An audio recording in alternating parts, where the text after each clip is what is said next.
নাহমাদুহু ওয়া নুসাল্লি আলা রাসূলিহিল কারীম। সমস্ত প্রশংসা সেই মহান রব্বুল আলামিনের, যে মহান রব্বুল আলামিন আমাদের সকলকে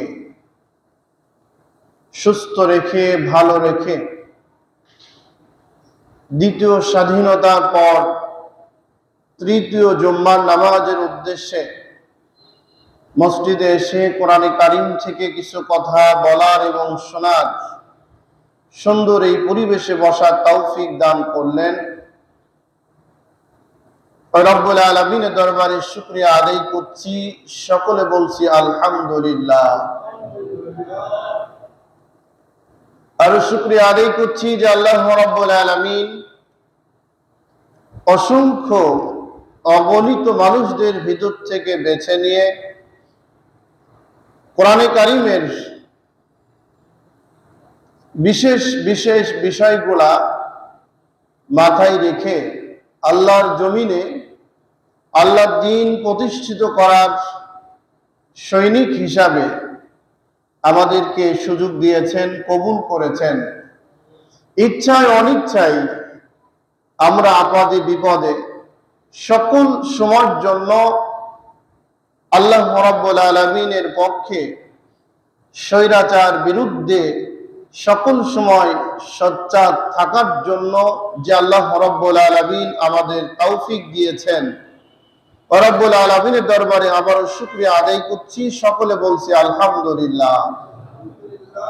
সেই সাথে মাগফিরাত কামনা করছি বৈষম্য ছাত্র আন্দোলনের সকল সাথী ভাইরা যারা শহীদ হয়েছেন, দেশের জন্য, জাতির জন্য, ন্যায়ের জন্য যারা জীবন দিয়ে শাহাদত বরণ করলেন, আল্লাহ রাব্বুল আলামিন যেন তাদেরকে পরিপূর্ণ শাহাদাতের মর্যাদা দান করেন, তার পরিবার পরিজনদেরকে ধৈর্য ধারণ করার তৌফিক দান করেন। আমরা সকলে বলছি আমিন।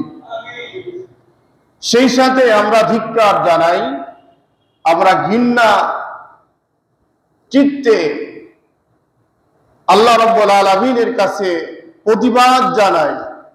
সেটা হলো স্বৈরাচার আমার দেশ থেকে বিদায় নিয়ে পুরা জাতিকে একটি অন্ধকার অমাবস্য রাত রেখে পালিয়ে গিয়ে, সেখানে গিয়েও হিন্দুস্তানের শয়তান নরপশু মোদির সাথে ষড়যন্ত্র করে আমার দেশে গত 2 থেকে 3 দিন যেই পরিমাণ ত্রিপুরা বর্ডার ছেড়ে বন্যা পানি প্রবাহিত করে আমার বাংলার জমিনের যেই ভাইদেরকে বিপদে ফেলিয়েছেন, 8 থেকে 10টা জেলা এখন পানির তলে, এমন ভয়াবহ অবস্থায় জীবন কাটছে তাদের। এই দুর্যোগের সাথে যেই স্বৈরাচাররা সহযোগিতা করেছেন, মদত দিয়েছেন, আল্লাহ রাব্বুল আলামিন যেন অচিরেই তাদের গজব দিয়ে এই পৃথিবীর মানচিত্রে নমরুদ, ফেরাউন, হামানের মতো একটা ইতিহাস সৃষ্টি করেন অতি দ্রুত। আল্লাহ যেন কবুল করে, আমরা বলি আমিন। সম্মানিত উপস্থিতি, শয়তান কখনো মানুষ হয় না, আর স্বৈরাচার কখনো জাতে নেওয়া যায় না। দেখেন, আল্লাহ রাব্বুল আলামিন ইবলিসকে সুযোগ দিয়েছিলেন, তোমাকে সুযোগ দিলাম আমার পক্ষে আসার জন্য, আমার কাছে সারেন্ডার করার জন্য। আমি অত্যন্ত ভালোবাসি তোমাকে, এই ভালোবাসার কারণে তোমাকে 3টা সুযোগ দিলাম। এই 3টা বিষয় তোমার দোয়া আমি কবুল করব। এখন একথা বললেন আল্লাহ ইবলিস শয়তানকে। কাকে বলল বলেন? শয়তানকে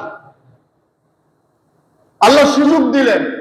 ইবলিস তখন বললেন, আল্লাহ ঠিক আছে, এই সুযোগের মধ্যে যেহেতু দোয়া কবুল করবে, তোমার কাছে দোয়া করি 1 নাম্বার, আমার হায়াতটা দাও কিয়ামত পর্যন্ত। আল্লাহ বললেন কবুল করলাম সেটা।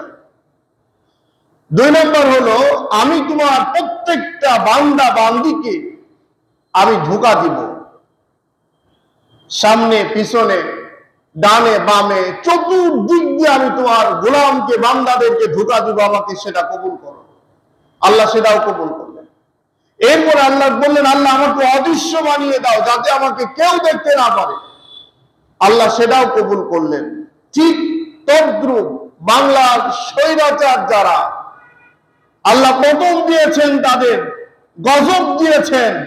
এখন পর্যন্ত জাতির সামনে আল্লাহর কাছে ক্ষমা চাওয়া দূরের কথা, পৃথিবীর মানচিত্রে মুসলমানদের জন্য সবচাইতে বড় শয়তান, বড় ষড়যন্ত্রকারী রাসূল সাল্লাল্লাহু আলাইহি ওয়াসাল্লাম সিয়াসাত হাদিসের মধ্যে বলেছেন, পৃথিবীর সবচাইতে মুসলমানদের বড় শত্রু হলো হিন্দুস্তান। কারা বলেন?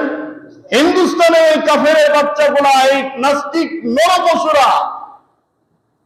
হিন্দুস্তানের বিরুদ্ধে মুসলমানদের কিয়ামতের আগ মুহূর্তে যুদ্ধ হবে। রাসূল সাল্লাল্লাহু আলাইহি ওয়াসাল্লাম বলেছেন, সেই যুদ্ধে মুসলমানেরা তোমরা স্বেচ্ছায় যোগদান করবা। যদি হাত না থাকে, পা না থাকে, হামুক গেড়ে দিয়ে হলে ওই স্বৈরাচার হিন্দুস্তানের বিরুদ্ধে ওই যুদ্ধে তোমরা অংশগ্রহণ করবা। সেখানে অংশগ্রহণ করে যারা মারা যাবে, বদরের প্রান্তে যে মর্যাদা আল্লাহ রাব্বুল আলামিন সাহাবীদের দিয়েছিলেন, ওই মর্যাদায় সম্মানিত করবেন আল্লাহ রাব্বুল আলামিন এই জাতিদের, এই মুসলমানদেরকে। সেই হিন্দুস্তানের কাফেরের বাচ্চার সাথে ষড়যন্ত্র করে বাংলার মানচিত্রকে খণ্ড বিখণ্ড করেছে। আজকে পর্যন্ত সেখানে গিয়ে দিল্লিতে বসে এই নরপশুর সঙ্গে এই স্বৈরাচার এমন ষড়যন্ত্র লিপ্ত হয়েছে। আজকে ত্রিপুরা বর্ডার দিয়ে পানি ঢুকিয়ে গোটা বাংলার মানুষকে একটি অস্থিতিশীল বিপদগামী কয়েকটি জেলার মানুষকে করে উনি মনে করছে আমি খুব ভালো কাজ করলাম। আল্লাহর গজব অতি নিকটে এই স্বৈরাচারদের জন্য প্রস্তুত হয়েছে, রেডি হয়ে আছে। দোয়া করুন মৃত্যুর আগ মুহূর্তে যেন আল্লাহ রাব্বুল আলামিন এই স্বৈরাচারদের কবর শাস্তি গজব না দেখিয়ে যেন আল্লাহ আমাদের মৃত্যু না দেয়, বলেন আমিন। সম্মানিত ভাই সব, যারা স্বৈরাচারদের সাথে ছিলেন তারা এখনো স্বপ্ন দেখতেছেন যে আমরা এখনো মাথা উঁচু করে দাঁড়াবো, আমরা এই ভূখণ্ড শেষ, আমরা এই বাংলাদেশকে স্বাধীন করেছি, আছি, আমরা থাকবো। এই মানচিত্রের এই স্বপ্ন ভুলে গিয়ে আপনার স্বৈরাচার থেকে শিক্ষা গ্রহণ করে দেখুন আজকে পর্যন্ত এই দেশের অবস্থা তারা কি করেছে। কিছুক্ষণ আগে দেখলাম ছোট্ট একটা বাচ্চা পানিতে ডুবে, তার ছোট্ট আর একটা ভাই, আমার ছেলের সমান একটা ছেলে গিয়ে বাচ্চা কোলে তুলে নিয়ে আসছে, মরা লাশ। দোতলা পর্যন্ত ডুবে, দোতলা তিনতলা পর্যন্ত পানির নিচে অবস্থান করছে। এটা তামাশা বিষয় নয়। তাদের খাওয়া দাওয়া চলাফেরা সম্পূর্ণভাবে একদম আল্লাহ রাব্বুল আলামিন ছাড়া কেউ দেখতে পাচ্ছে না। এজন্য সম্মানিত উপস্থিতি, আমরা তাদের পাশে থাকব, তাদের জন্য অন্তরের অন্তঃস্থল থেকে দোয়া করব। আল্লাহ রাব্বুল আলামিন যেন আমার সেই বন্যা কবলিত এলাকার ভাইদেরকে অতি দ্রুত এই বিপদ থেকে রক্ষা করেন, বলেন আমিন। এই স্বৈরাচারদের হাত থেকে যেন গোটা পৃথিবীকে আল্লাহ হেফাজত করে, বলেন আমিন। সেই সাথে শুরু হয়েছে যারা হলো স্বৈরাচারকে সহযোগিতা করে যে সমস্ত প্রশাসনের ভাইরা কাজ করেছিলেন, এই লম্পট, এই নাস্তিক মুরতাদ, এই স্বৈরাচারদেরও বাংলার জমিনে বিচার শুরু হয়েছে। আগামীতে সম্পূর্ণভাবে যে গর্তেই তারা থাকুক না কেন সেখান থেকে বের করে বাংলার জমিনে বিচার হবে ইনশাআল্লাহ, বলেন ইনশাআল্লাহ। আমার ভাইদেরকে শহীদ করেছেন, অসংখ্য মার মুখ খালি করেছেন, এই জাতির টাকার বেতন নিয়ে, এই জাতির টাকার পোশাক পরে একটা স্বৈরাচারকে প্রতিষ্ঠিত করার জন্য যেই প্রশাসন গুলা কাজ করেছেন, কেউ ছাড় পাবে না ইনশাআল্লাহ। সেই সাথে আমাদের কলিজার টুকরা, আমাদের হৃদয়ের স্পন্দন আল্লামা দেলোয়ার হোসেন সাইদিকেও তারা ছাড় দেয় নাই। আপনি ভাবতে অবাক হয়ে যাবেন, যেখানে যে অবস্থায় এই প্রশাসনদের পারে লাথি মেরে পুঁতে মাটির তলে সত্তাকে সেখানে গেড়ে ফেলবেন। মানুষ নামের পশু জানোয়ার, মানুষ নামের কলঙ্ক হলো তারা। সম্মানিত উপস্থিতি, আমরাও কথা বলতে পারি নাই, অনেক সময় আমাদের বুকের উপরে চেপে বসেছে। গত বছর আপনারা দেখেছেন আমাদের একজন ভাই রাজশাহীতে বাড়ি, তার যে সমস্ত ভাষায় কথা বলেছিলেন, তাফসীর মাহফিল থেকে নামিয়ে দিয়েছিলেন একজন পুলিশ প্রশাসনের ঊর্ধ্বতম দায়িত্বশীল। এরপরে হারুন নামের এই শয়তান, আপনারা জানেন রফিকুল ইসলাম মাদানী, ছোট্ট শিশু বাচ্চা নামে যে ছেলেটা পরিচিত ছিল, বয়স অনেক বেশি, খাটো, এই জন্য তাকে শিশু বক্তা হিসেবে চিনতেন। উনি একটা ফেসবুকে তার লাইভ দিয়েছিলেন, বক্তৃতা দিয়েছিলেন। সর্বশেষ তাকে উলঙ্গ করে জাঙ্গি পরিয়ে উনি একটা মেয়ের পাশে দাঁড়িয়ে ছবি তুলে জাতির সামনে কলঙ্ক সৃষ্টি করার জন্য উনি বলেছিলেন, তুমি স্বীকৃতি না দিলে তোমাকে আরো রেহাই হবে না, ছেড়ে দেওয়া হবে না। উলঙ্গ করে পর্যন্ত তার ছবি তুলে ভাইরাল করার চেষ্টা করেছিলেন এই হারুন নামের এই শয়তান। সম্মানিত উপস্থিতি, এখন কথা বলার সুযোগ এসেছে আমাদের। আমরা আগেই বলেছি, এখনো বলবো, সামনে বলবো, এই জমিনের মালিক হলো আল্লাহ। জমিনের মালিক কে বলেন? আমাদের সৃষ্টি করেছেন কে? আল্লাহর জমিনে আল্লাহর কথা বলবে আল্লাহর গোলামরা। মানুষকে ভয় করার কোনো সুযোগ নেই ইনশাআল্লাহ। ভাইয়েরা, আমরা অন্তরে অন্তঃস্থল থেকে দোয়া করি বন্যা কবলিত এলাকার মানুষদের জন্য, এবং আমরা সাধ্য মোতাবেক তাদের সহযোগিতা করবো ইনশাআল্লাহ। যার যেখানে যে অবস্থা আছে সেখান থেকে আমরা সহযোগিতা তাদের কাছে পৌঁছাই দেওয়ার জন্য আমরা আপ্রাণ চেষ্টা করব, বলেন ইনশাআল্লাহ। আমরা আজকে আপনাদের সামনে আলোচনা করব রাসূল সাল্লাল্লাহু আলাইহি সাল্লামকে আল্লাহ রাব্বুল আলামিন বলেছেন, আমার বান্দাগুলা এই সূরা তাফসীর, এই সূরার আলোচনা, এই সূরা থেকে কেউ যদি পরবর্তী কিয়ামতের ময়দানে কি ঘটবে, কি হবে, এরা যদি দেখতে চায়, এটা এই সূরাটি তার জন্য জীবনে যথেষ্ট। এই সূরাটি যেন সে পড়ে এবং আলোচনা করে। সূরাতুল ইনফিতার, এটা নাজিল হয়েছিল মাক্কি যুগে। রাসূল সাল্লাল্লাহু আলাইহি সাল্লামের উপরে যখন অমানবিক নির্যাতন চলছিল, একদিকে সান্ত্বনা, অপরদিকে কিয়ামতের ভয়াবহ অবস্থা কি হবে সেটা দেখানোর জন্য আল্লাহ রাব্বুল আলামিন রাসূল সাল্লাল্লাহু আলাইহি সাল্লামকে সান্ত্বনা এবং কিয়ামতের দৃশ্য জাতিকে দেখানোর জন্য এই সূরাটি নাজিল করেছিলেন।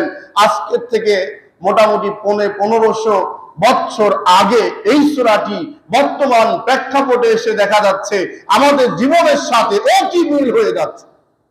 কারণ একটা জাতি এখন পর্যন্ত আল্লাহর জমিনে খায়, আল্লাহর নিয়ামত খায়, আল্লাহর জমিনে ঘুরে, আল্লাহর জমিনে বসবাস করে, অথচ আল্লাহকে ফাঁকি দিয়ে বুড়া আঙ্গুল দেখিয়ে নিজের মতো করে নিজে যা খুশি তাই তামাশা করে এই জমিনে চলছে কিছু মানুষ।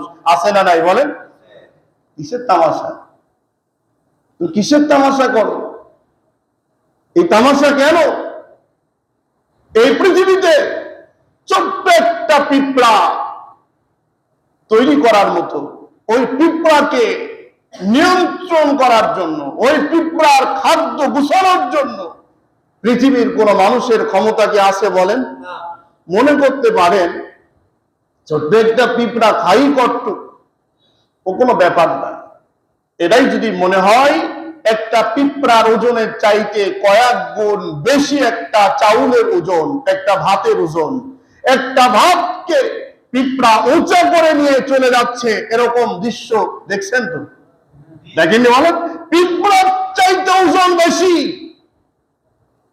ওই জিনিসটা মাথায় করে নিয়ে চলে যাচ্ছে। ওই অনুযায়ী আমার আপনার চাইতে শক্তি পিঁপড়াকে আল্লাহ কম দিয়েছে না বেশি দিয়েছে? বেশি দিয়েছে জন্য মাথায় করে উঁচা করে, মুখ দিয়ে উঁচা করে নিয়ে চলে যাচ্ছে। অতএব ওই পিঁপড়াকে নিয়ন্ত্রণ করা, তার রিজিকের ফয়সালা করা গোটা পৃথিবীর মানুষের দ্বারাই সম্ভব নয়। যিনি করেন তিনি হলো কে? আল্লাহ। ভাইয়েরা, শ্বশুর বাড়ির যা মেলা কিছু খাওয়া যায়, ওখানে তো আর আপনার খরচ হচ্ছে না, ওখানে তো আপনার টেনশন হচ্ছে না, বৃষ্টি হচ্ছে, আপনার মন খেয়াল খুশি মতো খাচ্ছেন আর ঘুমাচ্ছেন আর ইচ্ছা মতো আপনি কথা বলছেন। কিন্তু ওই গ্রুপ যদি, ওই শ্বশুর বাড়ির লোকগুলা যদি আপনার বাড়িতে এসে এই বৃষ্টি লাগা দিনে 5 থেকে 7 দিন অবস্থান করে, এবার আপনার বিরক্তি আসে না নাই বলেন?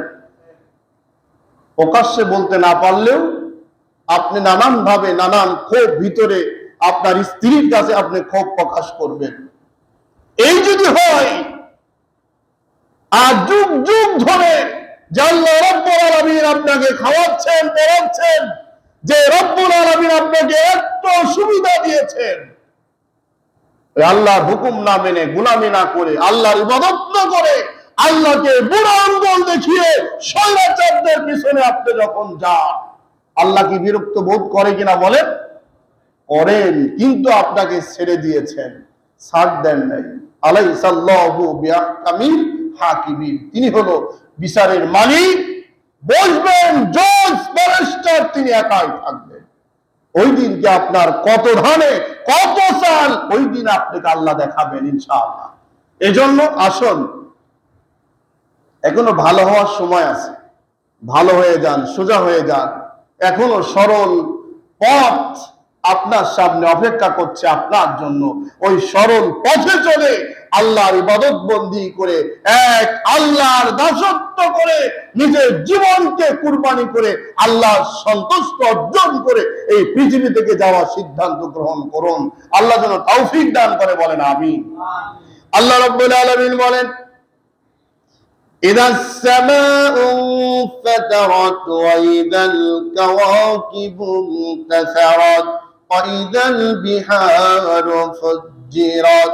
আল্লাহ রাব্বুল আলামিন বলেন, দুনিয়ার মানুষ, তোমাদের সামনে এমন একটা সময় চলে আসবে, আমি রব্বুল আলামিন যখন তোমাদের মাথার উপরে যে আসমান তৈরি হয়ে আছে, আসমান, এই আসমানকে যখন আমি ভেঙে চুরে তন্ন তন্ন করে দিব, টুকরা টুকরা করে দিব, আসমান যখন ভেঙে যাবে, যখন আসমান তোমাদের মাথার উপরে আর থাকবে না,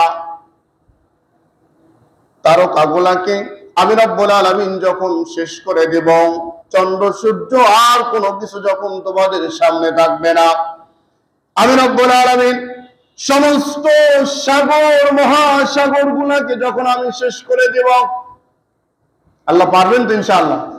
বিশ্বাস আছে তো? বলেন পারবেন তো? আল্লাহ, আল্লাহ স্বৈরাচারকে ঠিক করতে পারলেন না, তাছাড়া আল্লাহ সবই পারেন নাকি? পারবেন তো ইনশাআল্লাহ? বলেন ইনশাআল্লাহ। আল্লাহ রাব্বুল আলামিন বলেন, আমি সমস্ত নদী সাগর সমস্ত কিছুকে যখন এক করে দিব, ভেঙে চুরে তছনছ করে ফেলব, আর কোনো কিছুই যখন কোনো অবয় থাকবে না, আমি রব্বুল আলামিন ওয়াইদাল কুবুর বুসিরাত, কবরবাসীদেরকে আমি এখন টেনে তুলব, ওঠো। কবরের মধ্যে যারা ছিল, দাফন যাদের হয়েছিল, মৃত্যুবরণ যারা করেছিল, এই দুনিয়াতে যত মানুষ রূহ নিয়ে আসছে, এই দুনিয়ার মধ্যে যারা এই রূহ নিয়ে আসছে, যারা এই সৃষ্টি হয়েছে, তার মধ্যে মনে হয় যেন 18,000 মাখলুকাত, প্রত্যেকটা আল্লাহ রাব্বুল আলামিন রূহ দিয়েই সৃষ্টি করেছেন, ঠিক কিনা বলেন? গাছের রূহ আছে, পানির রূহ আছে, মাছের রূহ আছে, সবগুলো একটা মাখলুকাতের মধ্যে সীমাবদ্ধ আল্লাহ করেছেন। তার মধ্যে হয়তো বা আমি আপনি দু একটা স্বৈরাচার বাদ যেতেও পারে নাকি বলেন? বাদ যেতে পারে? বলেন কেউ বাদ যাবে না যেদিন সবগুলো যখন এই মাখলুকাতের মধ্যে সীমাবদ্ধ হয়ে আছে। এখন প্রশ্ন হলো, অনেক স্বৈরাচাররা বলে যাদের কবর হয় না, যেমনটি কয়েকদিন আগে ছাত্র বৈষম্য আন্দোলনকারীদেরকে মেরে মেরে ডাস্টবিনে যখন লুকিয়ে ফেললো, সাগরে যখন ফেলে দিল, আয়না নামক ঘরে যখন রেখে দিল, কবর হলো না তাদের, তাদেরকেও দেখলো না, দাফন করলো না, লাশ পর্যন্ত চিনতে পারলো না। এই মানুষগুলোকে আল্লাহ খুঁজে বের করবে কিভাবে? আল্লাহর বের করার মতো কোনো সুযোগ আছে না নাই বলেন? তার মানে হলো কবর নামক একটা জায়গা, ইল্লিন এবং সিজ্জিন, এটা হলো আর একটা পৃথিবী। আমার আপনার রূহ বের হওয়ার সাথে সাথে কবর নামক জায়গায় চলে যায়। হয় ভালো এবং মন্দ স্থান হলো পার্থক্য তাই, কিন্তু কবর নামক জায়গায় চলে যায়। আল্লাহ রাব্বুল আলামিন বলতেছেন, দুনিয়া থেকে যখনই তোমার রূহটা বের হয়ে যাবে আর রূহ নিয়ে যখন তুমি পৃথিবীতে এসেছো বান্দা, আমি রব্বুল আলামিন প্রত্যেকটা প্রাণীকে যখন আমি কবর থেকে যখন তুলে আনবো, যখন কবর থেকে বের করে দিব, মানুষগুলা হলো আলিমাত নাফসুম মা কদ্দামাত ওয়া আখরাত, আগে এবং পরে যা কিছু করেছিল সবগুলো যখন চোখের সামনে হাজির হয়ে যাবে, আর কোনো কিছু গোপন থাকবে না। কারণ হলো সেখানে কোনো হুমকি দেওয়ার লোক নাই, ধামকি দেওয়ার লোক নাই, কথা বলার লোক নাই। প্রত্যেকটা ব্যক্তির অবস্থা সব উন্মুক্ত করে দিবে তিনি কে? কথা বলেন। আল্লাহ রাব্বুল আলামিন উন্মুক্ত করে দিবেন।